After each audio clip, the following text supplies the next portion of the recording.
晚清末年，皇室一度将火车和铁路视为破坏龙脉的不祥之物，而李鸿章为了推动铁路建设，便将一辆6节的德国小火车送给慈禧太后，并在她的花园里铺设了铁轨。有意思的是，慈禧竟认为火车的噪音会影响到紫禁城的风水，于是便下令关闭了发动机，派了几十个太监来拉动火车。虽然慈禧闹了一个国际笑话，但自此却不再反对修建铁路。1896年，清朝终于修建了一条从天津到北京郊外的铁路，而4年后八国联军入侵北京时，直接将铁路的终点站修到了城门下。此后的几年里，铁路从各个方向穿过这座古老的城池，打破了帝都往日的威严。洋人的这些奇技淫巧似乎真的破坏了所谓的龙脉。不久之后，大清便真的亡了。1912年新成立的民国为了修建环城铁路，便拆除了其中的一部分城墙。但此举有个更重要的意义，那就是体现除旧革新、人人平等的思想潮流。因为数千年来，大多中国人都生活在这些高耸严密的围墙里，正如京剧里唱的一样，中国是黄圈圈外面有一个小圈圈，小圈圈的外面又套了一个大圈圈。这些高城深池原本是为了防御敌人、保护百姓，但随着历史的推移，它便渐渐演变为了封建王朝控制民众、维持尊卑阶级的象征。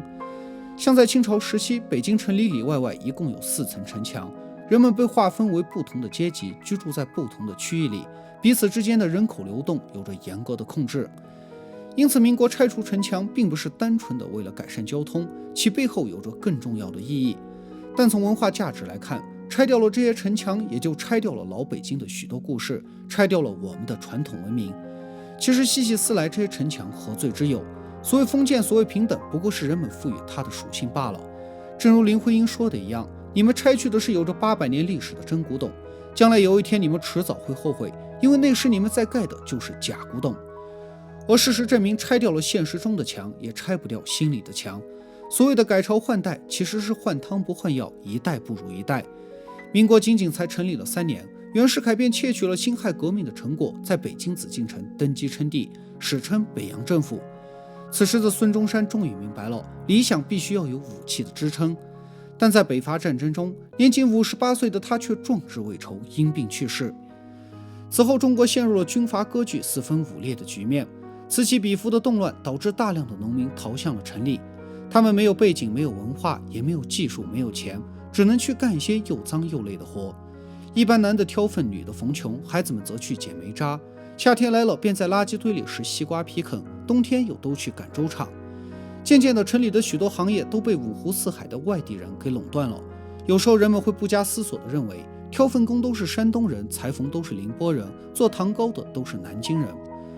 而在大街上，你常常能看到几十个苦力去搬一台机器，极其低廉的工价使人畜完全替代了牛畜、马畜，包括鸡畜。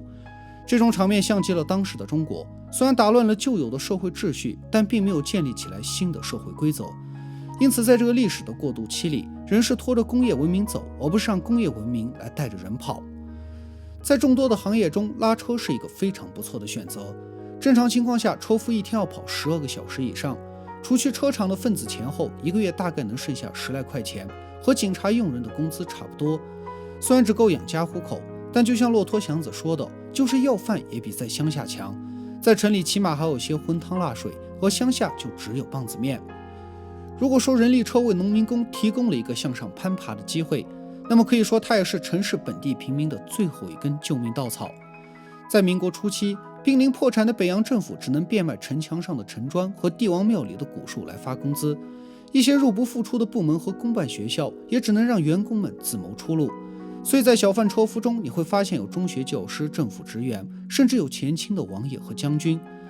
而相比其他工种，车夫的职业生涯就如同一根抛物线，从起步那天就开始走下坡路，跑得越多，死得越快，一般活到40多岁就报废了。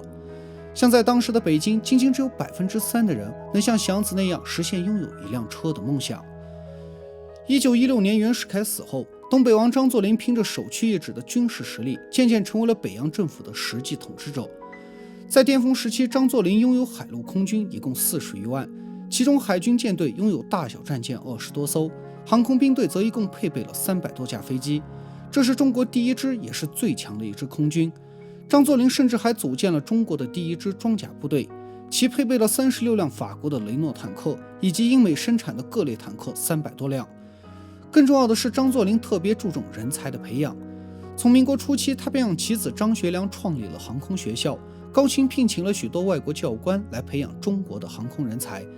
同时，他还依托东北丰富的矿产资源，聘请了1500多个外国工程师来组建了全国最大的兵工厂，实现了军工产品的自主生产。到了1929年，东北航空工厂已经可以生产机身尾翼、发动机支架等30多种飞机零部件，而其他兵工厂可以年产步枪6万多支、子弹18000发、山炮、野炮150门、迫击炮80门、轻重机枪1000挺以上。平均下来，东三省兵工厂一天产出的武器可以轻松武装一个现代化的营级单位，一年下来足可装备7个标准师。1928年，蒋介石率领着北伐军从广州挥师北上，直逼北京。当时张作霖作为北洋政府的实际统治者，眼见大势已去，只能退回东北老家。然火车行至奉天时，却被日军用炸药当场炸毁。张作霖死后，妻子张学良宣布东北易帜，归顺了蒋介石的南京政府。9·18事变时，日本关东军仅有2万余人，而张学良虽然将10万精锐调进了关内，但东北地区仍留着20多万兵力。如果能拼死抵抗，日军在短期之内根本不可能拿下东北。可由于蒋介石攘外必先安内的政策，加之张学良自己也避而不战，最终使得日本关东军如入无人之境，在短短的4个月里，便兵不血刃地占领了东三省的数十个城市。而费尽心血组建的兵工厂以及大量的枪支弹药、飞机大炮也落入了日军手中，完全是在给敌人做嫁衣。在此之前，老百姓面对军阀们的各种苛捐杂税、盘剥压榨，也过得是苦不堪言。而今他们还要面对日本侵略者的屠刀和杀戮。假如都幸运地活下来了，还要面临着抓壮丁以及各种旱涝天灾。所谓活着，仅仅只是为了活着。史书上写民不聊生，可只有你亲眼见到了这些景象，才能体会到这4个字的沉重。在此期间，民国政府确实也开设过一些少量的粥厂，但正如老舍先生说的一样，穷人的命并不是慈善家想的那样，是几碗粥就可以救活的。有粥吃不过是多受几天罪罢了，早晚都还是个死。曾写出金粉世家的张恨水，去各地游历了一圈回来后，竟风格大变。自此他不再写豪门贵族的风花雪月，而是把视角转向了普通平民和腐败的政府。在《燕归来》一书中，他以一首诗记录了他目睹的真实景象：树皮剥尽洞西东，吃也无食恶月凶。百里长阳行10日，赤身倒在路当中。其实张恨水写的繁华是真，饿死也是真，只吃蛋糕的人占了10%，做蛋糕的人却占了90%。像在上海，外国资本和中国富人控制着大多数的工厂、银行和煤矿、铁路，